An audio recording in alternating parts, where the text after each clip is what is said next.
नमस्कार. कधी-कधी असं वाटतं का, की आपण आपल्याच विचारांच्या तुरुंगात अडकलो आहोत. चिंता, ताण, भविष्याची भीती या सगळ्या गोष्टी इतक्या खऱ्या वाटतात की त्यातून सुटकाच नाही असं वाटतं. अगदी. आज आपण अशाच एका प्राचीन भारतीय ज्ञानाचा शोध घेणार आहोत, जे एक धाडसी उपाय सुचवतं. बरोबर. आणि हे ज्ञान सांगतं की जर वास्तव बदलायचं असेल तर आधी तुमचं मन बदला. आज आपण महर्षी वशिष्ठांच्या शिकवणीतून हेच समजून घेणार आहोत. मन, माया आणि मुक्ती. हो, हे शब्द ऐकायला खूप जड वाटतात, पण त्यांचा संबंध आपल्या रोजच्या जगण्याशी आहे. आपण ज्याला वास्तव म्हणतो ते खरंच किती खरं आहे. आणि या प्रवासाची सुरुवात आपण एका अशा कथेने करणार आहोत, जी आपलं डोकं चक्रावून टाकेल. ही गोष्ट आहे राजा लवणाची. ज्याच्या एका स्वप्नाने वास्तव आणि भ्रमाची सीमारेषाच पुसून टाकली.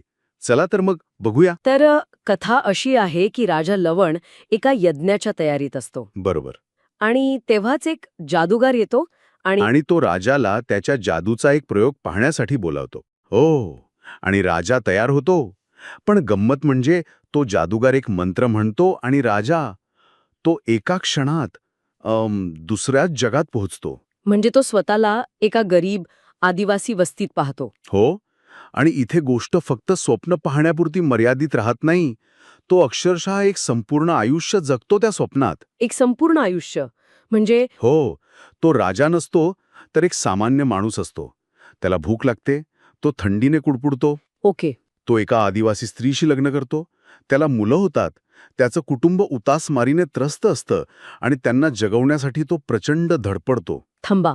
म्हणजे हे फक्त एक दृश्य नव्हतं, तर एक सविस्तर आयुष्य होतं.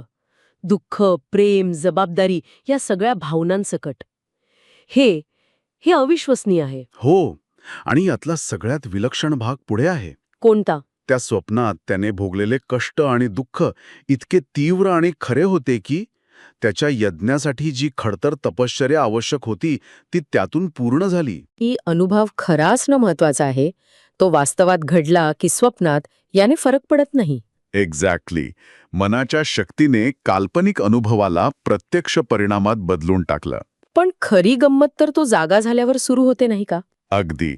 तो अचानक आपल्या राजवाड्यात जागा होतो, पण त्या स्वप्नाचा प्रभाव त्याच्या मनावर इतका खोलवर असतो की त्याला ते सगळं आठवत राहतं. ते गाव, ते दुःख, ती आदिवासी पत्नी आणि मुलं सगळं लख्ख आठवत राहतं. हो, त्याला ते खरं वाटत राहतं. आणि मग तो त्या आठवणीने अस्वस्थ होऊन आपल्या सैनिकांना घेऊन त्या जंगलाच्या दिशेने जातो. जिथे त्याने ते स्वप्नवत आयुष्य जगले होते. बरोबर. आणि तिथे त्याला आश्चर्याचा धक्का बसतो. त्याला ते गाव खरंच सापडतं. तेच लोक, ती जागा, म्हणजे स्वप्नातले लोक त्याला जागेपणी भेटले. हे कसं शक्य आहे? हो, आणि ते त्याला ओळखतात सुद्धा. काय? ते त्याला त्यांच्या जावयाच्या रूपात आठवतात, जो काही वर्षांपूर्वी त्यांच्यासोबत राहिला होता आणि म्हातारपणी मरण पावला होता. अरे देवा, इथे तर स्वप्न आणि वास्तव यांच्यातली रेषा पूर्णपणे पुसली गेलीये. हो. वशिष्ठ इथे सांगतात की विचारच वास्तवाला आकार देतात. लवणाच्या बाबतीत त्याच्या मनाच्या तीव्र इच्छेने आणि अनुभवाने एका स्वप्नाला वास्तवात प्रगट केलं. हे ऐकून तर डोकं सुन्न झालंय. जर एक स्वप्न इतकं खरं असू शकतं, तर मग आपण ज्याला रोजचं आयुष्य किंवा वास्तव म्हणतो, ते सुद्धा मनाचाच एक खेळ तर नाही ना? बरोबर. आणि इथेच माया ही संकल्पना येते का? अगदी बरोबर. तुम्ही अगदी योग्य मुद्दा पकडला आहे. लवणाची कथा आपल्याला माया म्हणजे काय हे समजून घेण्यासाठी एक उत्तम पाया देते. माया म्हणजे नेमकं काय? भ्रम? माया म्हणजे काहीतरी अस्तित्वात नसलेली गोष्ट नाही. माया म्हणजे जसं आहे तसं न दिसणं. असं समजा की आपण एक VR हेडसेट घातलाय ओके. आणि तो इतका वेळ घालून ठेवला आहे की आपण विसरूनच गेलो आहोत की तो आपल्या डोळ्यांवर आहे. आणि आपल्याला आतली व्हर्च्युअल दुनियाच खरी वाटू लागते. खूप छान उदाहरण आहे. हो. आणि याला अधिक सोपं करण्यासाठी वसिष्ठांनी सोन्याच्या दागिन्यांचे एक सुंदर रूपक वापरलं आहे. ते म्हणतात, जग म्हणजे सोने आहे आणि नावे रूपे ही केवळ आकार आहेत. सोने पहा, कडे पाहू नका. सोने पहा, कडे पाहू नका. म्हणजे आपल्यासमोर कडे, बांगडी, हार असे वेगवेगळे दागिने आहेत. आपण त्यांना त्यांच्या नावाने आणि आकाराने ओळखतो. पण त्या सगळ्यांमधली एक समान गोष्ट काय आहे? तर ते सोनं आहे. आपण कडेपणावर किंवा बांगडीपणावर इतकं लक्ष देतो की त्यामागचं मूळ सत्य म्हणजे सोनं आपण विसरून जातो. बरोबर. आणि हेच रूपक मानवी ओळखीला आणि जगाला लागू होतं. आपला अहंकार, म्हणजे मी एक डॉक्टर आहे, मी एक पुरुष आहे, मी यशस्वी आहे किंवा मी अपयशी आहे. ही सगळी ओळख म्हणजे त्या दागिन्यांच्या आकारासारखी आहे, तात्पुरती आणि बदलणारी. अगदी. आपलं खरं स्वरूप, आपला आत्मा त्या सोन्यासारखं आहे, शुद्ध, शाश्वत आणि न बदलणारं चैतन्य. म्हणजे माझी नोकरी, माझे नाते, माझं व्यक्तिमत्व हे सगळं फक्त दागिना आहे, सोनं नाही. मग सोनं म्हणून जगण्याचा अर्थ काय? याचा अर्थ असा होतो का की ह्या सगळ्या गोष्टींना काहीच किंमत नाही? नाही, अजिबात नाही. दागिन्याला किंमत आहे, पण त्याची किंमत सोन्यामुळे आहे. ओके. त्याचप्रमाणे आपल्या भूमिकांना आणि जबाबदाऱ्यांना महत्त्व आहे, पण त्या आपलं अंतिम सत्य नाहीत. जेव्हा आपण स्वतःला कडे समजायचं सोडून सोनं म्हणून ओळखू लागतो, तेव्हा मुक्तीचा प्रवास सुरू होतो. आपण भूमिकेत अडकत नाही, तर ती भूमिका निभावणारा एक साक्षी बनतो. बरोबर. पण मग प्रश्न उरतो की या तात्पुरतं रूपांच्या पलीकडे पाहायचं कसं?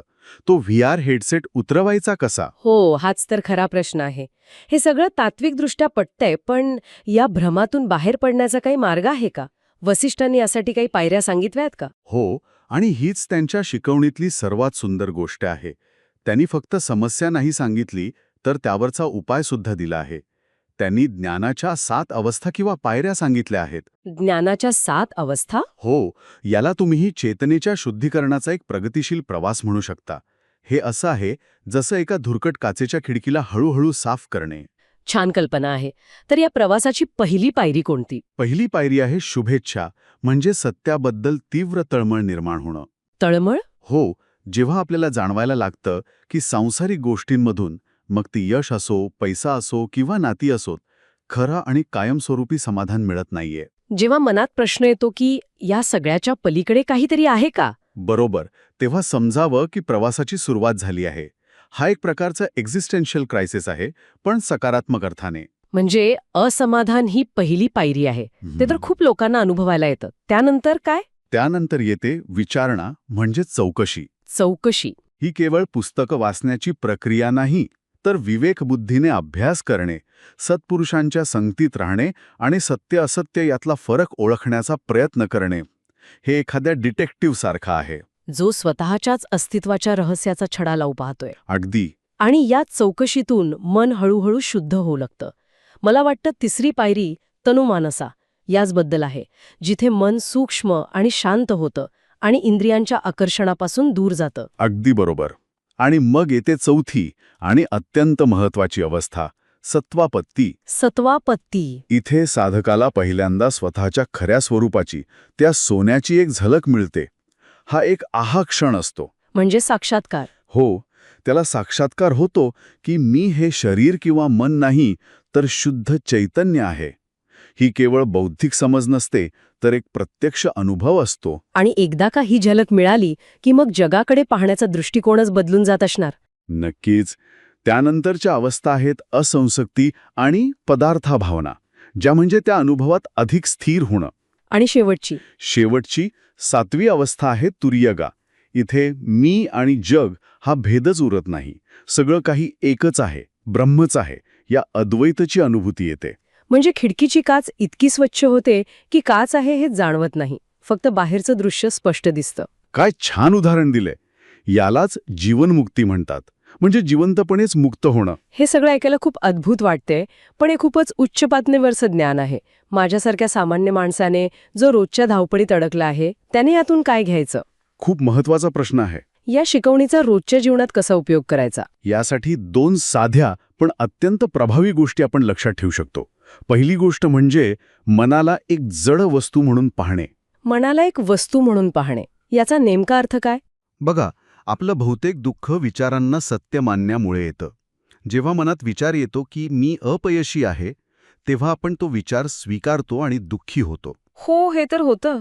पण त्याऐवजी जर आपण त्या विचाराकडे फक्त एक विचार म्हणून पाहिला तर, म्हणजे माझ्या मनात मी अपयशी आहे असा एक विचार आला आहे असं म्हणून पहा. वा, म्हणजे मी अपयशी आहे आणि माझ्या मनात तसा विचार आला आहे, यात खूप फरक आहे. खूप मोठा फरक आहे. पहिल्या वाक्यात तुम्ही स्वतःला त्या विचाराशी एकरूप करता, तर दुसऱ्या वाक्यात तुम्ही त्या विचारापासून स्वतःला वेगळं करता, त्याचे निरीक्षक बनता. अगदी. हे तर आधुनिक कॉग्निटिव्ह बिहेवियरल थेरपी CBT सारखं आहे. खरंय. या सरावाने त्या विचाराची आपल्यावरची पकड सैल होते. मन हे एक साधन आहे, त्याला आपला मालक बनवू नका. ही झाली पहिली गोष्ट. आणि दुसरी गोष्ट कोणती? दुसरी गोष्ट म्हणजे शांत अवस्थेत राहण्याचा किंवा साक्षी भावाने जगण्याचा सराव करणे. यालाच तुरीय अवस्था म्हणतात. पण हे साक्षीभावाने जगणं थोडं गोंधळात टाकणारं आहे. याचा अर्थ जगापासून अलिप्त होणं, निष्क्रिय होणं असा होतो का? नाही. म्हणजे जर माझ्यासमोर काही अन्याय होत असेल तर मी फक्त शांतपणे पाहत राहायचं का? याने तर आपण भावनाशून्य होऊ. हा एक खूप सामान्य आणि महत्वाचा गैरसमज आहे. साक्षीभाव म्हणजे निष्क्रियता किंवा भावनाशून्यता नव्हे. मग काय? याचा अर्थ आहे कृती करणे, पण त्या कृतीच्या फळाशी किंवा परिणामांशी स्वतःला जखडून न घेणे. हे वादळाच्या केंद्रस्थानी शांत राहण्यासारखं आहे. ओके. वादळ बाहेर चालू आहे, पण तुम्ही आतून स्थिर आहात. जीवनमुक्त व्यक्ती जगात वावरते, आपली सर्व कर्तव्य पार पाडते, पण जगातील घटनांच्या सुखदुःखांच्या लाटांमध्ये वाहत जात नाही. म्हणजे भावनांच्या आहारी न जाता विवेकाने कृती करणे. हो, ती योग्य कृती करते, कारण ती योग्य असते, वैयक्तिक राग किंवा लोभामुळे नाही. हे समजायला थोडं कठीण आहे, पण सरावाने शक्य होईल असं वाटतं. नक्कीच. हे असं आहे जसं तुम्ही एखादा चित्रपट पाहत आहात, की हा फक्त एक चित्रपट आहे आणि मी तो पाहणारा प्रेक्षक आहे. साक्षीभाव म्हणजे आपलं आयुष्य त्याच प्रेक्षकाच्या भूमिकेतून जगणं. बरोबर. तर आजच्या या सखोल चर्चेतून आपण पाहिलं की आपलं मन हेच वास्तव आणि माया दोन्ही निर्माण करण्याची अफाट शक्ती ठेवतं. हो, राजा लवणाच्या कथेने तर अक्षरशः वास्तव काय आणि भ्रम काय यावरच प्रश्नचिन्ह उभं केलं. त्यानंतर सोन्याच्या दागिन्यांच्या रूपकातून आपण शिकलो की जगातील विविध रूपांच्या आणि नावांच्या पलीकडे एक शाश्वत सत्य दडलेलं आहे. आणि ज्ञानाच्या 7 पायऱ्या आपल्याला त्या सत्यापर्यंत पोचण्याचा एक पद्धतशीर मार्ग दाखवतात, जो केवळ तळमळीपासून सुरू होऊन अद्वैताच्या अंतिम अनुभूतीपर्यंत जातो. थोडक्यात सांगायचं तर आपलं खरं स्वरूप हे त्या चित्रपटाच्या पडद्यासारखं आहे. पडद्यावर सुखदुःखाचा, रागलोभाचा चित्रपट सतत चालू असतो. प्रसंग येतात आणि जातात. पण आपण तो बदलणारा चित्रपट नाही, तर तो अचल, शांत आणि सगळ्याला अवकाश देणारा पडदा आहोत. बरोबर. आणि ह्या चर्चेच्या शेवटी एक विचार करण्यासारखा प्रश्न आपल्या श्रोत्यांसाठी सोडून जाऊया. कोणता? जर आपलं मनच वास्तव घडवत असेल, तर आपण आपल्या आयुष्यात ज्या मर्यादा, जी दुःख आणि ज्या अडचणी अनुभवतो, त्या आपल्याच विचारांनी उभ्या केलेल्या भिंती तर नाहीत ना? आणि जर त्यात आशा असतील तर त्या भिंतींच्या पलीकडे पाहण्याची शक्यता काय असू शकते?